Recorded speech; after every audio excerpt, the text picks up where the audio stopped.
Halo, selamat datang di bacaan mingguan. Kali ini adalah pekan dari tanggal 24 hingga tanggal 30 April tahun 2023. Selamat datang di bacaan ini, ambil hanya jika resonate. Silakan lihat description box di bawah video ini untuk rangkuman bacaan kali ini. Oke, saya akan mulai dengan bulan baru di Aries yang terjadi pada tanggal 20 April tahun 2023, berarti ini udah pekan lalu, dan pada saat itu terjadi gerhana matahari. Ya, kenapa terjadi gerhana matahari? Karena bulan dan matahari itu berdekatan dengan North Node. North Node di sini, kalau di dalam chart ini, selain dengan North Node, tetapi juga dengan Vesta. Jadi, kalau bulan baru kan gelap bulannya. Jadi gerhananya adalah gerhana matahari. Kalau matahari berdekatan dengan North Node.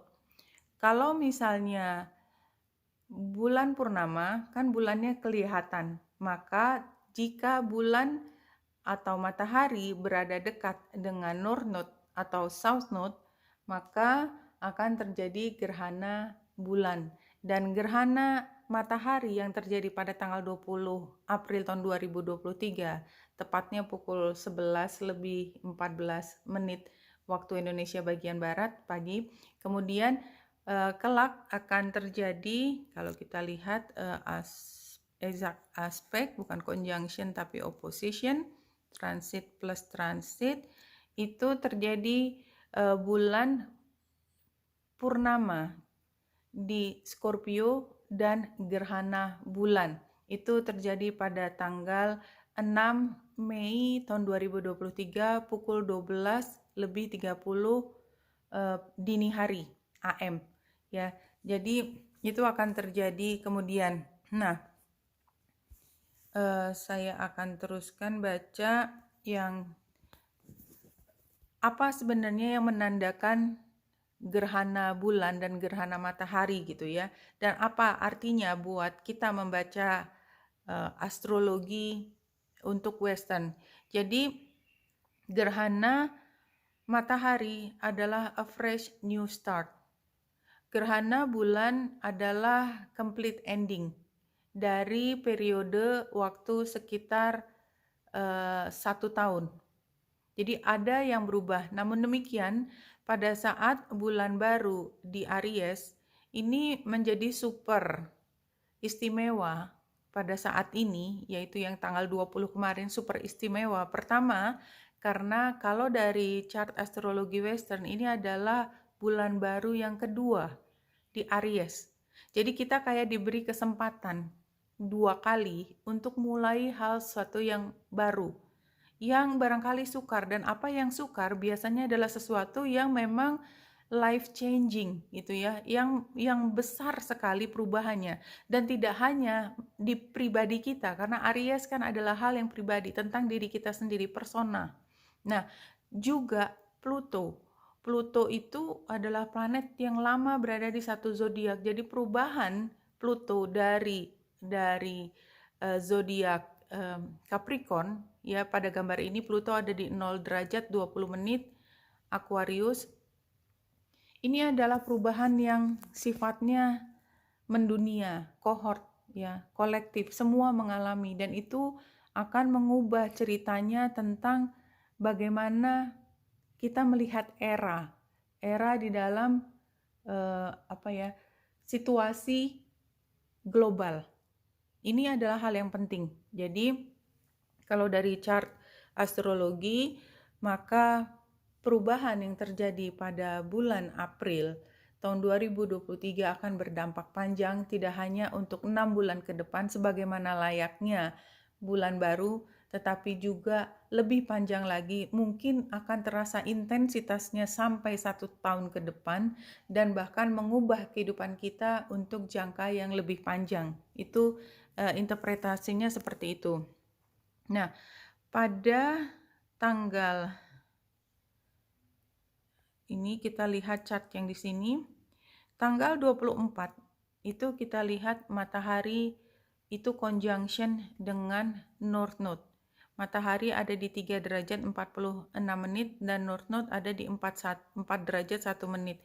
Tanggal 25 itu matahari baru saja melewati North Node. Jadi antara 24 dan 25 ini juga adalah peristiwa yang penting di mana meja itu bisa berubah. Siapa yang mendominasi, siapa yang mengikuti itu bisa menjadi perubahan yang besar. Karena ada satu planet yang melampaui sesuatu biasanya punya start terhadap satu hal. Jadi kita lihat berapa kali dari bacaan kali ini adalah kalau kita merasa perubahan itu lebih besar daripada yang biasa, jadi setiap hari ada perubahan itu adalah hal yang jamak, tetapi sepertinya perubahan ini jauh lebih dramatis daripada yang lain, itu sebenarnya juga terlihat dari penggambaran chart astrologi atau apa yang tergambar di langit seperti itu.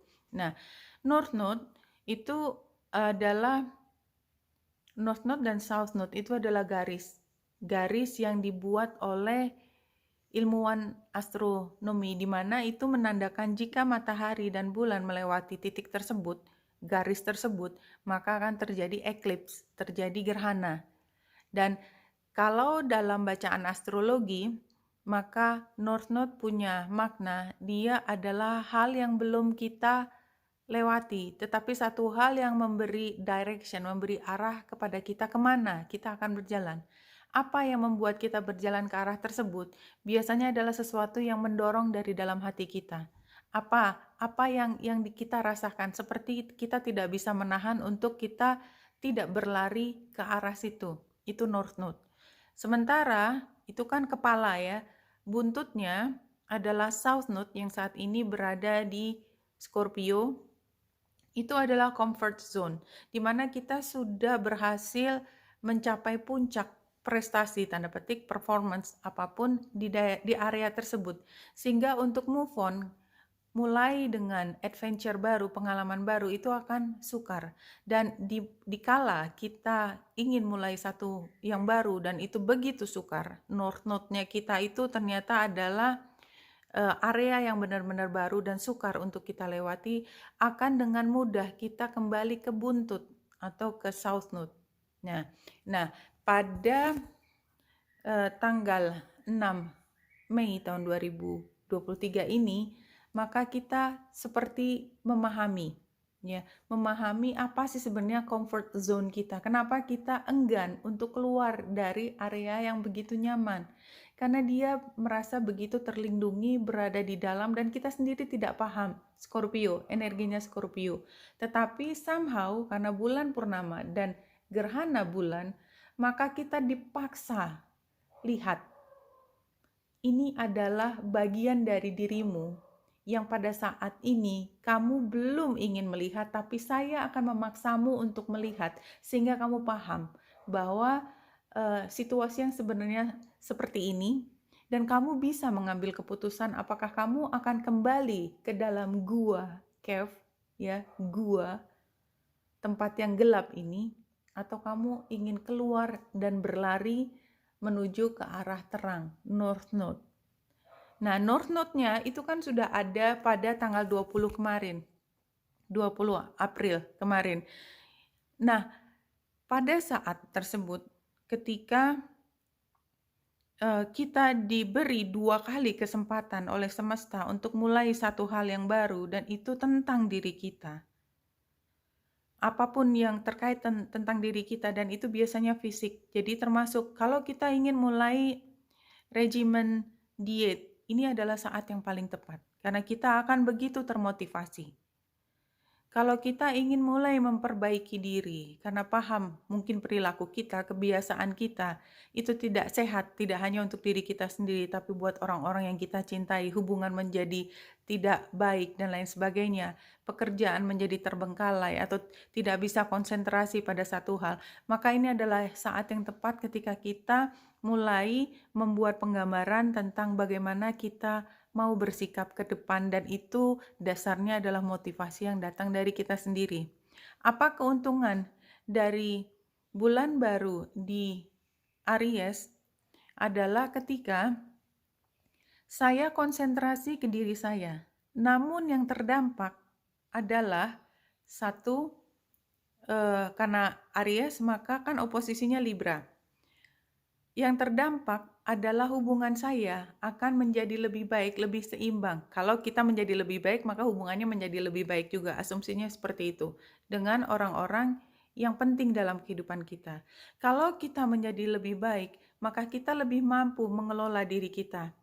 Ini aspek yang lain dengan Capricorn, yang juga sentral dari bacaan tentang bulan baru di Aries.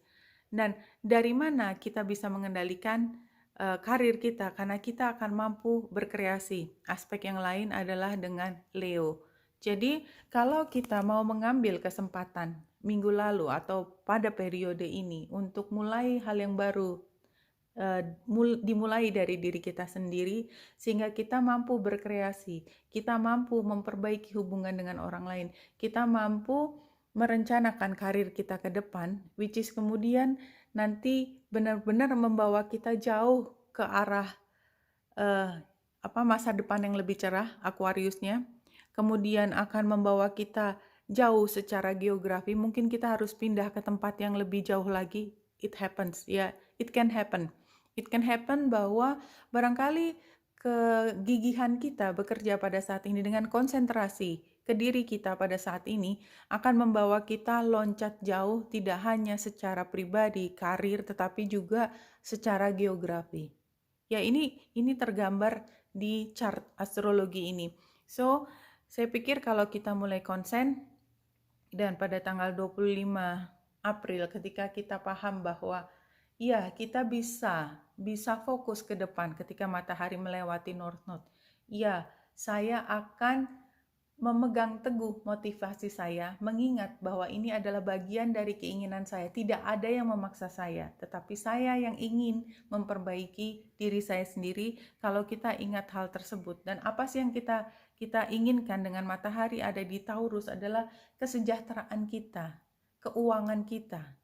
Itu akan menjadi lebih terfokus, dan tentunya apa yang kita fokuskan, semua orang ketika benar-benar secara tulus berkonsentrasi pada satu hal, mencari sesuatu, itu pasti selalu menemukan. Kalau kita mencari, kita pasti menemukan. Kalau kita tidak mencari, maka kalaupun benda itu ada di depan kita, maka dia tidak akan terlihat. Dan oleh sebab itu pastikan bahwa kita memang mencari perbaikan diri kita dan keinginan untuk sejahtera. Karena dengan demikian kita punya kesempatan untuk memperbaiki hubungan, lebih berkreasi, kemudian melakukan manajemen terhadap karir kita lebih baik. Nah, ini tuh terlihat pada tanggal 25, tanggal 26 itu memang bacaannya luas ya, tapi saya pikir it is worth it ya untuk kita bahasakan supaya kita juga bisa belajar satu hal yang tidak hanya harian tetapi yang lebih jauh daripada itu. Kalau hariannya sendiri, tanggal 24 kita lihat di mana berada bulan. Bulan ada di Gemini. Jadi suasana koordinasi, diskusi, ngobrol, berjalan, jadi trip, perjalanan jarak dekat itu masih dominan. Jadi kita sibuk ya, run errand ke sana kemari itu pada tanggal 24.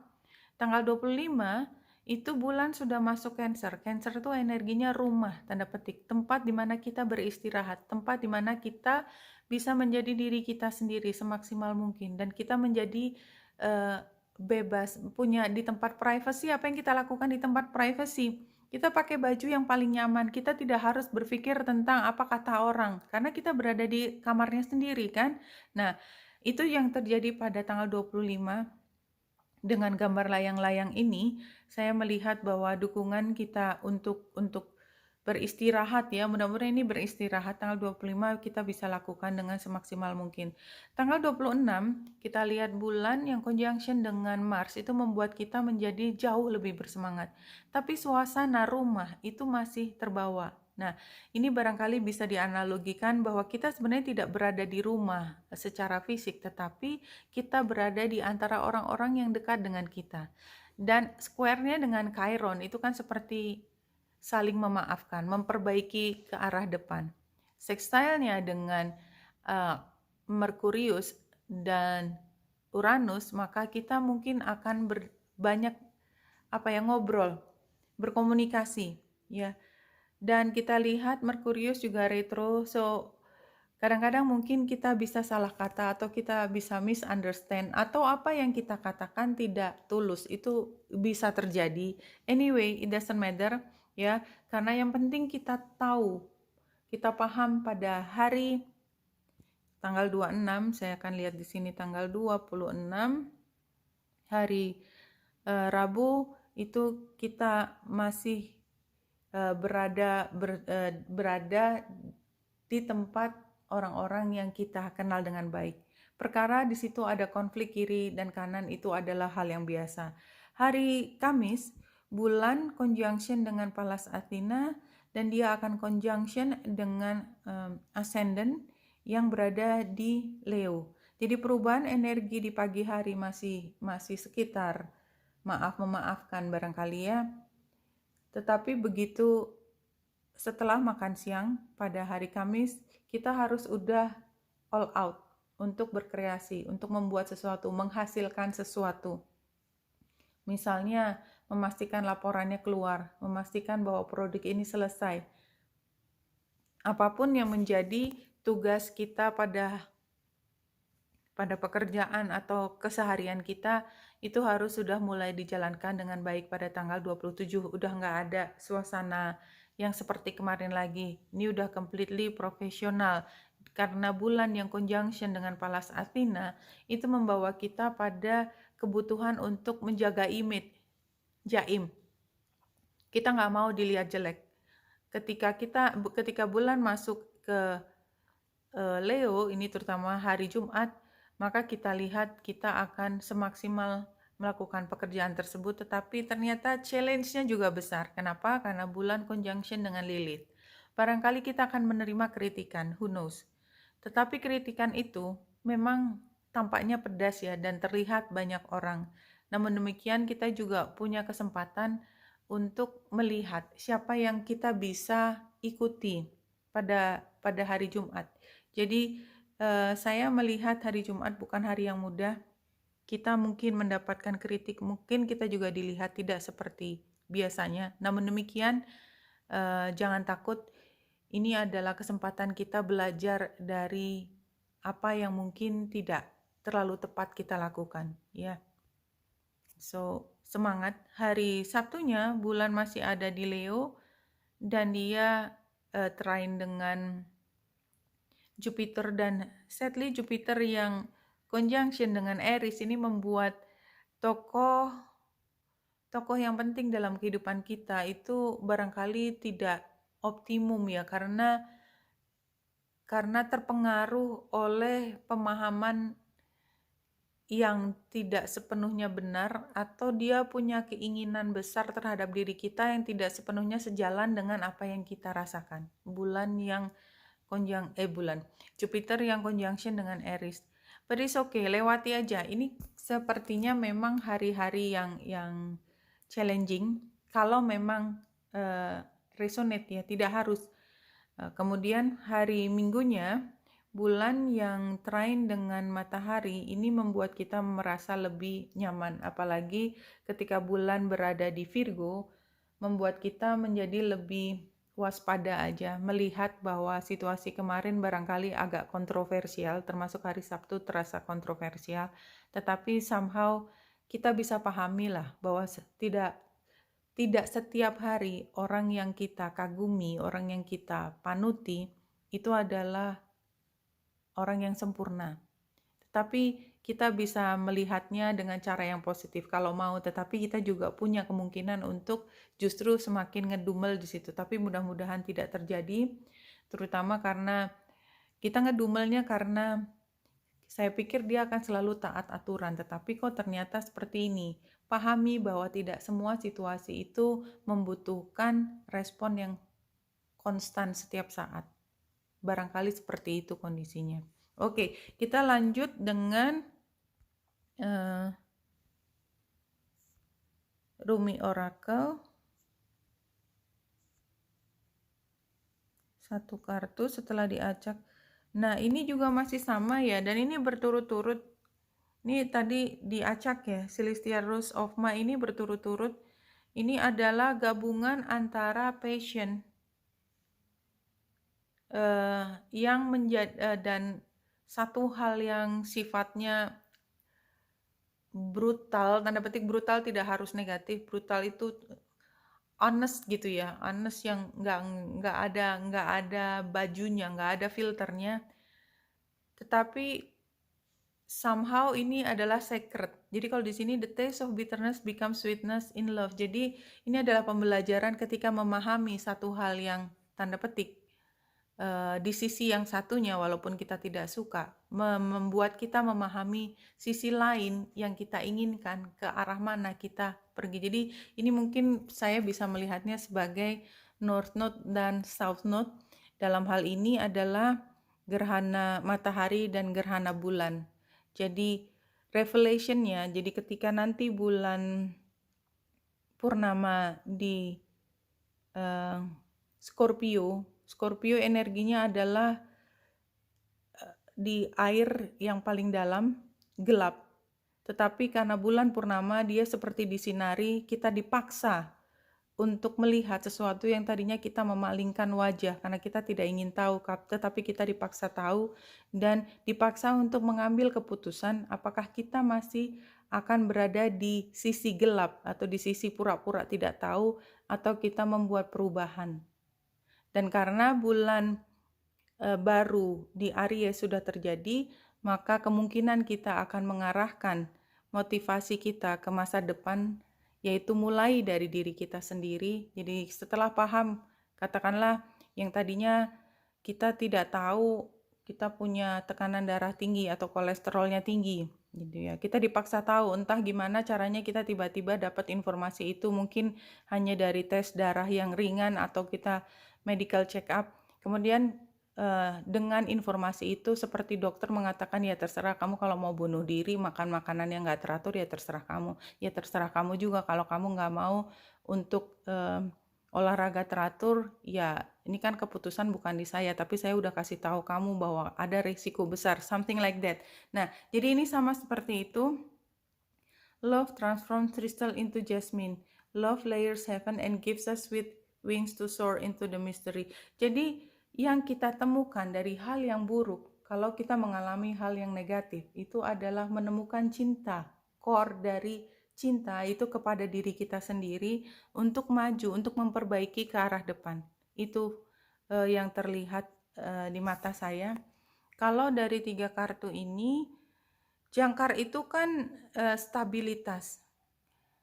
Stabilitas itu memberi kesempatan pada kita untuk menyiapkan diri kita menuju ke arah diri kita yang sejahtera. Ini yang terlihat yang saya bisa artikan dari gambar ini.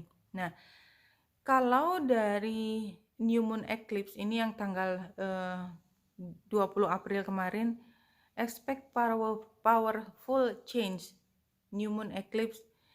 Jadi, you can achieve your dreams and get the desired outcomes in the situation you're asking about. Then this is it. This card of the beginnings and they are powerful energies at work. But be prepared. It could be quite a ride. Ya, jadi emang sukar. Perubahan itu nggak ada yang mudah. Pahami itu. And events now could be jarring and uncomfortable. However, any new direction you take will almost always lead somewhere better than where you are at the moment. Jadi itu yang perlu kita pahami walaupun keluar dari zona nyaman, which is nanti kita rasakan zona nyaman itu apa ketika di bulan purnama di Scorpio, tetapi kita akan belajar tentang apa yang lebih baik buat diri kita ke depan. Ini adalah full moon eclipse yang nanti tanggal 5 Mei.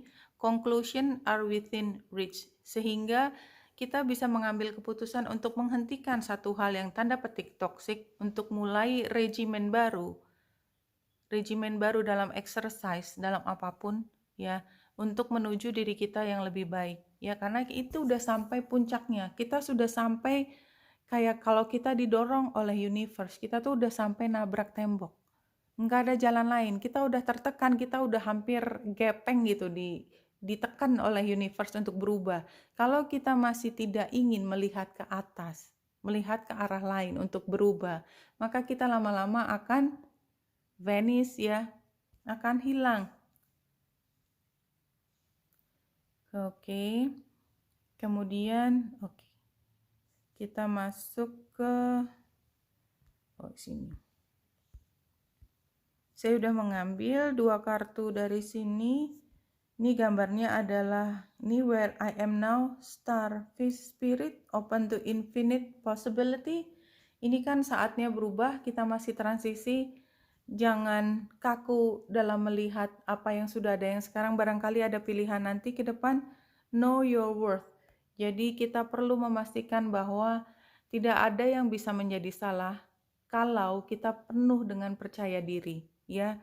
Kuatkan rasa percaya diri bahwa kita mampu, bahwa kita worth it, bahwa kita pantas mendapatkan yang terbaik, pantas mendapatkan cinta yang terindah.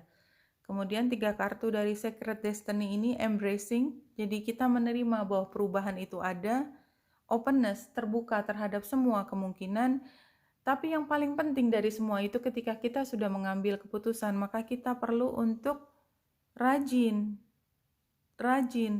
Kita tidak bisa cuman keputusan sesaat dan kemudian ditinggal begitu saja, jangan. Kita konsekuen terhadap apa yang menjadi keputusan kita. 3 kartu berikutnya adalah Sun, Enjoy, Success, and Happiness. Ini adalah kartu masa lalunya. Kartu saat ini adalah Great Teacher, Learn from Spiritual Experience. Maka kita setelah punya kebahagiaan, kita cukup kuat berdiri di atas kaki kita sendiri, kita pun penuh kepercayaan diri, maka ini saat yang baik untuk mulai belajar satu hal yang lebih tinggi sifatnya.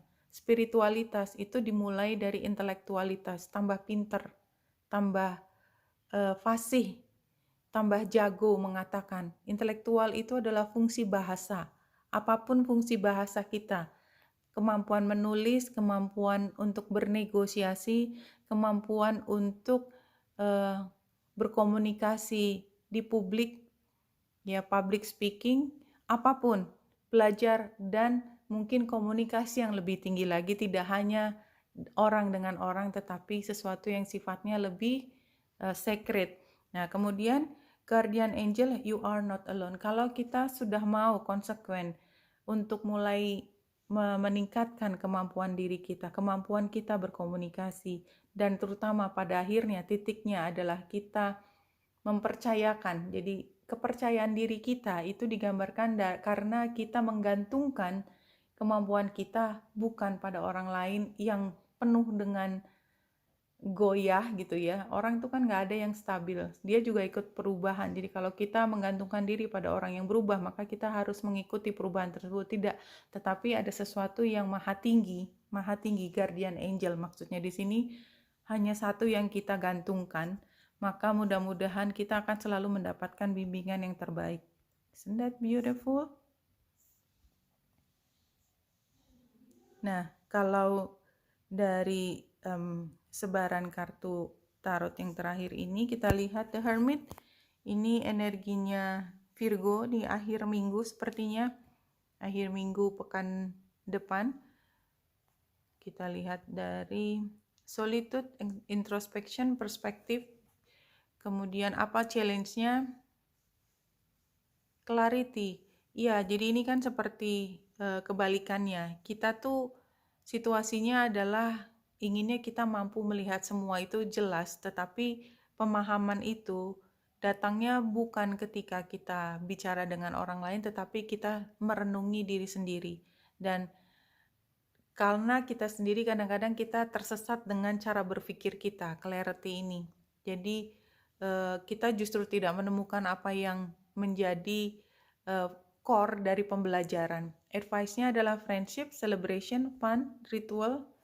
Tapi barangkali justru kalau lihat dari penggambaran ini, sarannya adalah kalau kita begitu serius terhadap diri sendiri, kita berusaha berpikir setengah mati sendiri, ternyata sarannya barangkali lebih baik kita omongin dengan orang-orang terdekat kita sambil minum, sambil bercanda, dan dibawa ringan aja, Karena yang penting pembicaraannya adalah pembicaraan yang penuh cinta, penuh persahabatan. Sehingga kita pada akhirnya yang penting bisa mengembalikan keseimbangan emosi kita. Kita happy dengan apa yang kita sudah dapat. Karena kita bisa belajar dari teman-teman kita juga bahwa apa yang kita alami, seberapapun kita merasa tidak beruntung, sebenarnya kita justru lebih beruntung dari kebanyakan orang. If you know what I mean. Sering kita berpikir seperti itu, tetapi setelah bicara dengan orang lain, kita paham bahwa kita berada di dalam posisi yang jauh lebih baik. How often do you seek advice or guidance from others when you know perfectly well the best path for you to follow? Ya, ya dari diri kita sendiri ini kan exactly apa yang digambarkan di sini. Jadi situasinya adalah kita mencoba untuk memahami diri sendiri gitu ya. Kemudian kita bundet sendiri gitu ya. Seven of Cups-nya. Kita semakin bingung, confused. Padahal sebenarnya tadinya kita cukup terang gitu, cukup mampu menemukan. Tapi kemudian kita tersesat dalam kebisingan cara berpikir kita. Kita disarankan untuk bagaimana kalau kita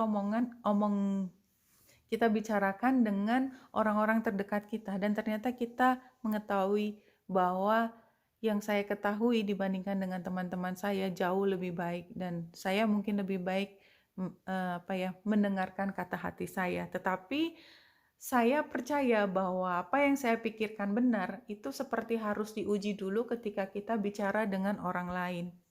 Dan kita menemukan ternyata advice terbaik datangnya justru dari kita sendiri. Oke, Wenita Indra di sini, semoga membantu. Salam hati dan cahaya.